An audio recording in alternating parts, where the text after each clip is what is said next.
Y continuamos en la parte 10 y seguimos con la concreción de la teoría del conocimiento en nuestros días. Después de haber visto brevemente qué es el relativismo, el utilitarismo, la tecnocracia, nos falta todavía por desarrollar estos dos puntos, que lo vamos a hacer ahora, pero quiero, antes de nada, presentar, no sé si se ve bien en la cámara esto, Javier, el realismo filosófico. Vamos a quitar un poquito.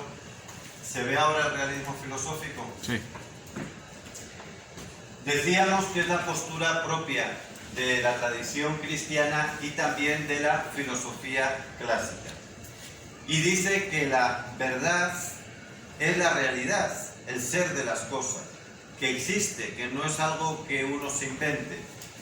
Y el realismo filosófico se formula de la siguiente manera: podemos tener confianza en que sí estamos capacitados para conocer la realidad. La mayor diferencia, pues, entre la filosofía realista y las que no lo son, como es por ejemplo el relativismo, el positivismo, el idealismo, todas las otras que hemos visto hasta ahora, la mayor diferencia radica en lo que se llama la aceptación. Aceptación. Este espíritu o actitud de aceptación nos capacita para advertir la realidad, es decir, para aceptarla como es. Por el contrario, si somos idealistas, vamos a poner entre nosotros y la realidad un filtro que se llaman las ideas a priori, que nos llevan al subjetivismo, al idealismo. O si somos positivistas, vamos a poner el filtro de la utilidad, de la técnica. O si somos relativistas, vamos a poner el filtro del capricho de cada quien. Por lo tanto, nosotros podemos tener acceso directo a la realidad y podemos, por lo tanto, recibirla con la máxima humildad.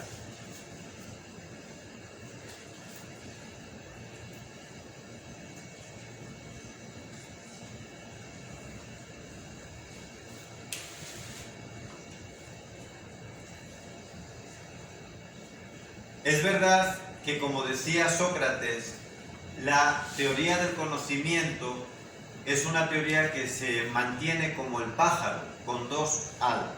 Por una parte está el ala de lo teórico, que es lo que de alguna manera orienta todo, pero también de lo práctico. Pero tienen que estar unidas. El problema es cuando se separan. La primacía siempre lo tiene lo teórico, siempre. Pero igual hay que hacer aplicaciones prácticas. Y esto es muy importante tenerlo en cuenta en casos como, por ejemplo, ahora la pandemia, ¿no? Cuando nos llegan estos grandes retos, como ahora lo del coronavirus, pues nos damos cuenta de cómo efectivamente nuestras generaciones son hijas de esta teoría equivocada del conocimiento. ¿Por qué lo digo? Bueno, pues porque han llegado estos problemas y todos nos hemos ido, o la inmensa mayoría, a lo útil, olvidando los grandes principios. Yo, en concreto, me refiero a lo religioso.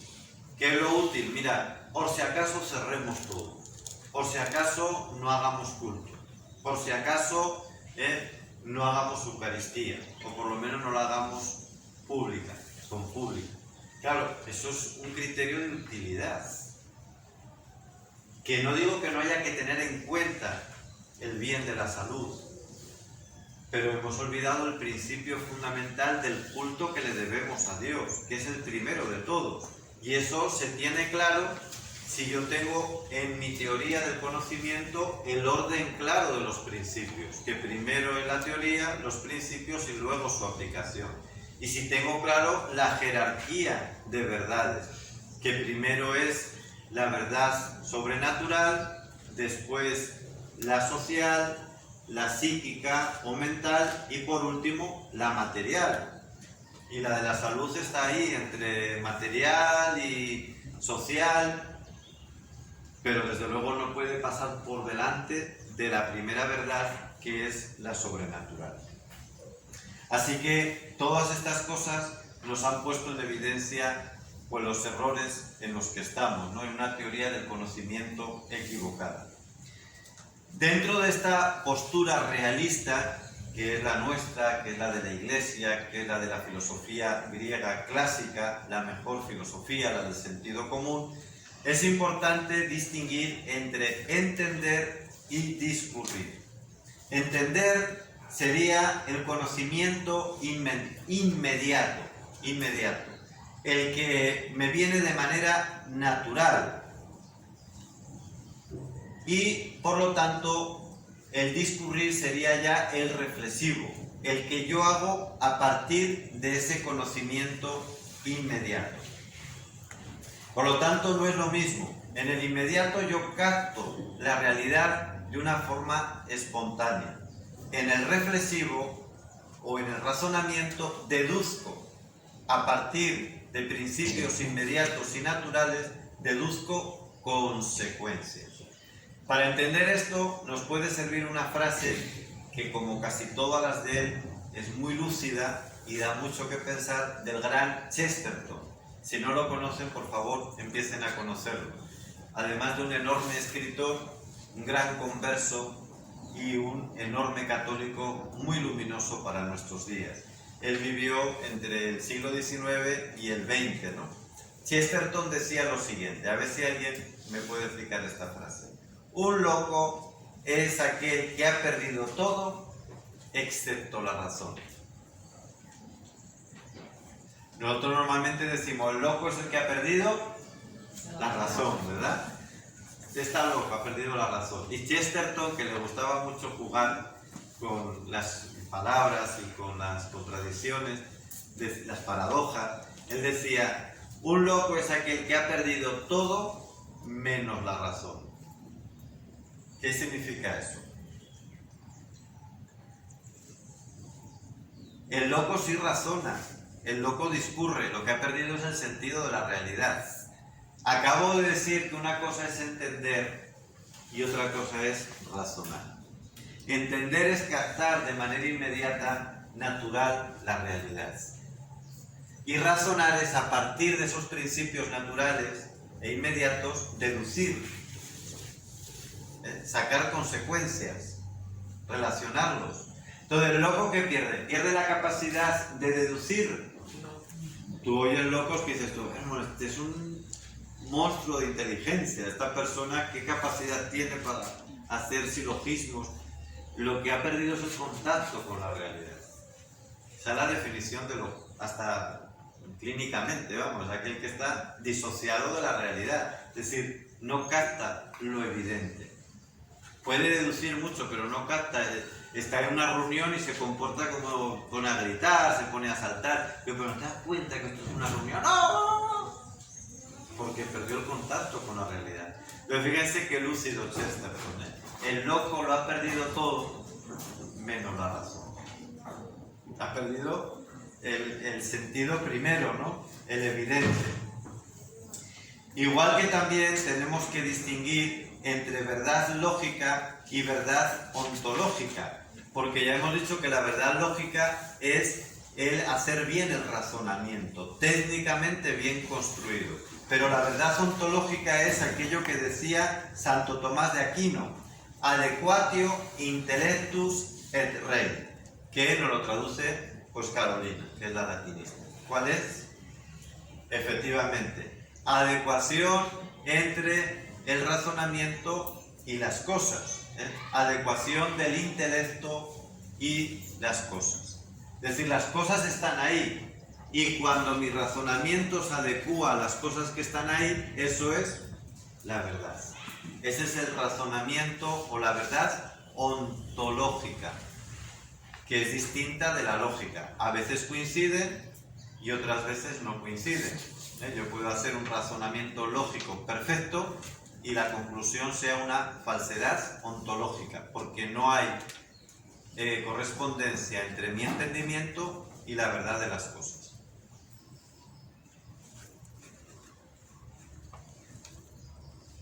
Bueno, luego, ¿qué es el error, por lo tanto? en relación con la verdad. ¿Qué es el error? El error no es la carencia absoluta de conocimiento, ni siquiera la carencia absoluta de verdad. Un error, hay conocimiento en el error, pero de manera incompleta o imperfecta. De manera incompleta o imperfecta. Por eso los errores suelen atraer, porque tienen parte de verdad. Son a veces una especulación. ¿Saben de dónde viene la palabra especulación? De especulo. ¿Qué es especulo? Espejo. Entonces a veces los errores son un reflejo de una verdad. Y por eso nos atraen. ¿Por qué atrae tanto el dualismo a la gente? Porque está reflejando una verdad. Que de Dios viene todo lo bueno y que lo malo no puede venir, pero como no sé de dónde viene lo malo, se lo atribuyo a otra entidad semejante a Dios y hago ahí todo este problema que venimos viendo. Ahí hay un error, pero el error no es absoluto. Hay una parte de verdad que es la que a mí me atrae.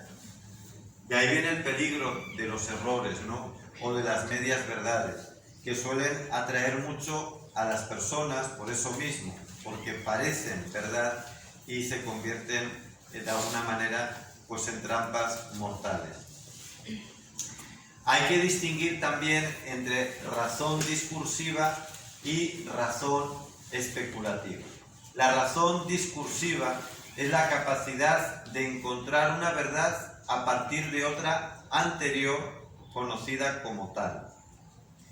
Se llama discursiva porque discurre, es decir, sigue un curso o movimiento que basado en la certeza de unos principios primeros busca conocer otras nuevas verdades. La especulativa se ordena al conocimiento de la verdad y su finalidad es conocer no para otra cosa, sino solo para conocer. Y la razón práctica se ordena la producción del bien. Su finalidad no es conocer, sino obrar. Puede ser obrar el bien u obrar también,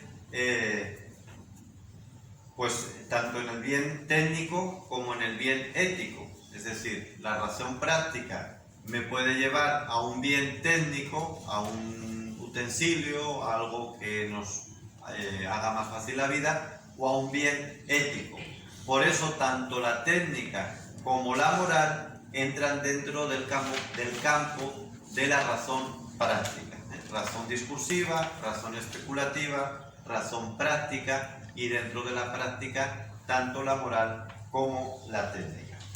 Vamos pues a concluir aquí esta parte décima y continuamos ahora con otra de las partes.